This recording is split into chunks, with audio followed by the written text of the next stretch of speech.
Policy, scrapping of 2 children చేసి pop demographic management కోసం ఒక పాలసీ తీసుకొచ్చాం. ఇవి యాజ్ ఆన్ టుడే వచ్చాయి. ఇంకొక 5-10 పాలసీలు వస్తాయి. అల్టిమేట్గా పాలసీ ఫ్రేమ్ వర్క్ కూడా రెడీ అవుతా ఉంది. ఇంకా ఇది ఎగ్జిక్యూషనే మన పని. ఇది ఎగ్జిక్యూషన్ చేయగలిగితే ఏదైనా సాధ్యం.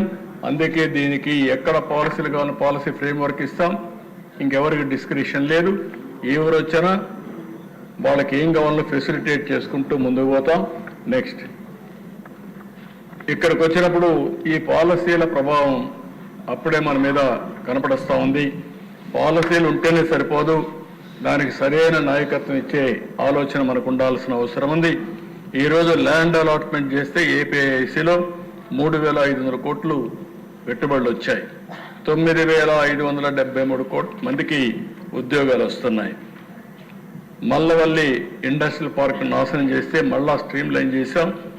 4,000 కోట్లు పెట్టుబడి వస్తుంది. 30,000 మందికి ఉద్యోగాలు వస్తాయి.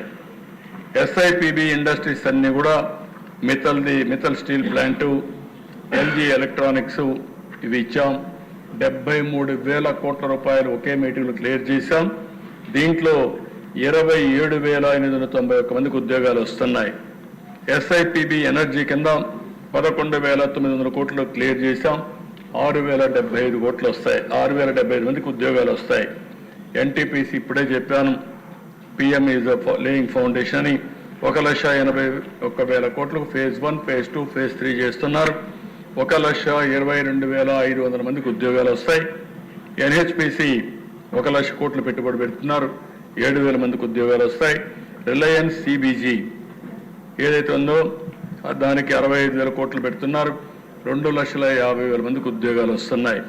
మొత్తం ఇప్పటికి చూస్తే 4,38,400 కోట్ల రూపాయల పెట్టుబడితో 4,53,039 మందికి ఉద్యోగాలు వచ్చే అవకాశం ఉంది.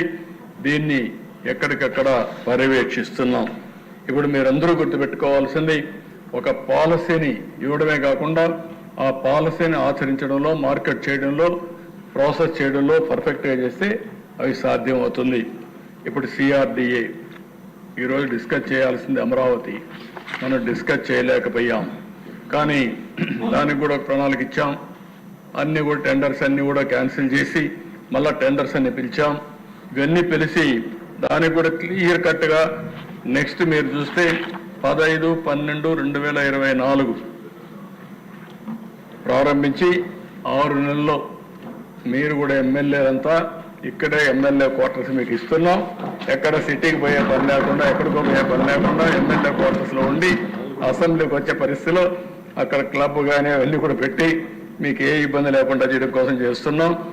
ఇది కాకుండా క్వార్టర్స్ అన్నీ కూడా group D, group B gazette officers quarters అన్నీ 9 నెలల్లో, అంటే 15వ తారీఖు డెడ్ లైన్, అక్కడ టెండర్స్ పూర్తవుతాయి. అక్కడి నుంచి 9 నెలల్లో పూర్తవుతాయి. NGOs, AAS quarters, ministers quarters, judges bungalows ఇవన్నీ కూడా 9 నెలల్లో పూర్తవుతాయి. ఎల్పిఎస్ ఇన్ఫ్రాస్ట్రక్చర్ జోన్ 1, 2, 3, 4, 5, 6 ఇవన్నీ 24 నెలల్లో పూర్తి చేస్తాం. ఎల్పిఎస్ ఇన్ఫ్రాస్ట్రక్చర్ 7, 8, 9, 10, 11, 12A 24 నెలల్లో పూర్తి చేస్తాం. సెక్రటరియట్ టవర్స్ 30 నెలల్లో పూర్తి చేస్తాం.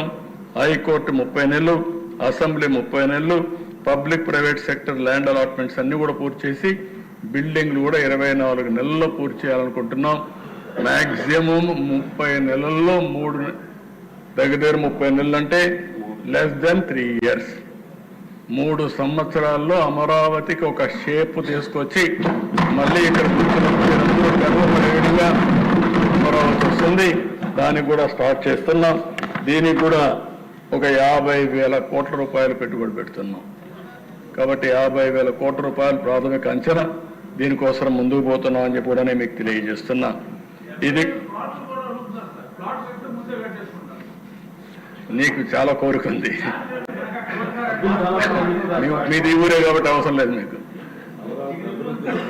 చూద్దాం, ఒకసారి ఆలోచించి ఫస్ట్ వచ్చారు కాబట్టి ఎమ్మెల్యేస్ అందరూ వాళ్ళు కూడా మళ్ళీ రావడానికి, అదే మరి హైదరాబాద్లో కూడా ఇచ్చాం. దాన్ని ఒక ట్రాన్స్పరెంట్గా ఏం చేయాలో ఆలోచించి అది కూడా చేస్తాం.